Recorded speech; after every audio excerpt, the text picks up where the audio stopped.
Salvage divers are on the way to the MSC Elsa 3 as India collects evidence. This is from the Maritime Executive, and it was published on June the 9th, 2025. The salvage operations for the sunken MSC Elsa 3 container ship are moving into the next phase, although the offshore part will be delayed by the monsoon season. This comes as the media is reporting that the Indian government has decided not to file criminal charges against MSC Mediterranean Shipping and instead is collecting evidence for insurance claims, while MSC continues to work with the country to recover from the casualty. The MSC Elsa 3 was lost on May the 25th, when it was 13 nautical miles off the Kerala coast. The small feeder ship built in 1997 was 23,000 DWT and had 640 containers on board. At least 100 were reported to be lost over the side, with 61 having washed ashore so far. The focus is on controlling and stopping the oil that is seeping from the ship. 2 offshore support vessels have remained at the site using disposal techniques for the small amount of oil that is escaping from the vessel.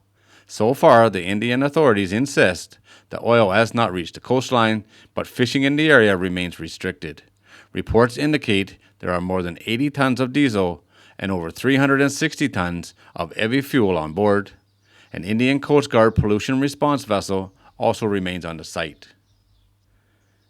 Diving support vessel CMIC 3 has now been deployed to the wreck site with a team of 12 divers on board. The vessel has ROVs as well as diving equipment and a decompression system for diving to the wreck. Starting June the 9th, the operation is identifying openings for the fuel tanks. The divers will be working to cap the tank to prevent further seepage. A site survey began on June the 5th using multi-beam system to map the location. This data is also being analyzed for the second phase of the operation, which is scheduled to start on July the 3rd, but is subject to weather due to the monsoon season. In July, they plan to use hot tapping to remove the oil from the tanks. At the same time, they report that 51 containers has been removed from the shoreline.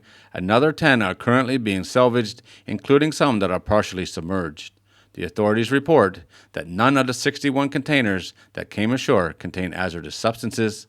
Several of the containers, however, did contain small plastic beads or nurdles, and they have been washing up on the coastline. Trained volunteers will be joining the efforts on the coastline to find and remove pollution that is coming ashore.